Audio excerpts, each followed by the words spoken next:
இந்த படத்தில் நிவின் பாலி, பிரீத்தி முகுந்தன், ரியா ஷிபு, வினித் ஆகியோர் நடித்துள்ளனர். அகில் சத்யன் இந்த படத்தை இயக்கியுள்ளார். படத்தின் ஹீரோ நிவின் பாலி ஒரு பாரம்பரிய இந்து குடும்பத்தில் பிறந்து வேதங்களை கற்கிறார். பிறகு ஒரு கசப்பான சூழ்நிலையில் அவற்றை கைவிட்டு கிட்டாரிஸ்டாக மாறுகிறார். பிறகு ஊருக்கு திரும்பி வருகிறார். அப்பொழுது தற்சமய வருமானத்திற்கு வேதங்களை மறுபடியும் வாசிக்க தொடங்குகிறார். அப்படி அவர் வீட்டு சுப நிகழ்ச்சிகளுக்கு வேதம் போதி கொண்டிருக்கும் பொழுது ஒரு குடும்பத்தில் பேய் ஓட்டும் மந்திரம் சொல்ல போகிறார். போன வீட்டில் பேயை கொட்டிவிட்டார். ஆனால் தன்னுடைய வீட்டில் அந்த பேயை சந்திக்கிறார்.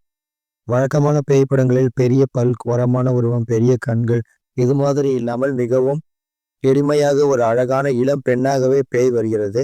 ஆரம்பத்தில் அழகாக இருந்தாலும் பேய் என்பதால் பயப்படும் ஹீரோ பிறகு பேயுடன் நட்பு கொள்கிறார். யார் இந்த பேய்? அவள் எப்படி இறந்தாள்? நட்பாக இருக்கும் இவர்களுக்குள் காதல் மலர்ந்ததா? முடிவில் அந்த பேய் என்ன ஆனது?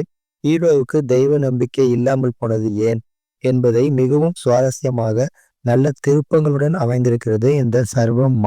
இது மாதிரி புதிய திரைப்படங்கள் மற்றும் பிரபலமான திரைப்படங்களின் கதையை மிக சுருக்கமாக கேட்க விரும்பினால் நமது சேனலை சப்ஸ்கிரைப் செய்து பக்கத்தில் உள்ள பெல் ஐக்கானை கிளிக் செய்யுங்கள். மீண்டும் வீடியோ அப்லோட் செய்யும் நேரம் உங்களுக்கு உடனடியாக நோட்டிஃபிகேஷன் வரும். இந்த படத்தை காண வேண்டுமென்றால் கமெண்ட்ஸில் சொல்லுங்கள். இது மாதிரி வேறு ஏதேனும் திரைப்படங்கள் உங்களுக்கு கதை வேண்டுமானாலும் கமெண்ட்ஸில் சொல்லுங்கள்.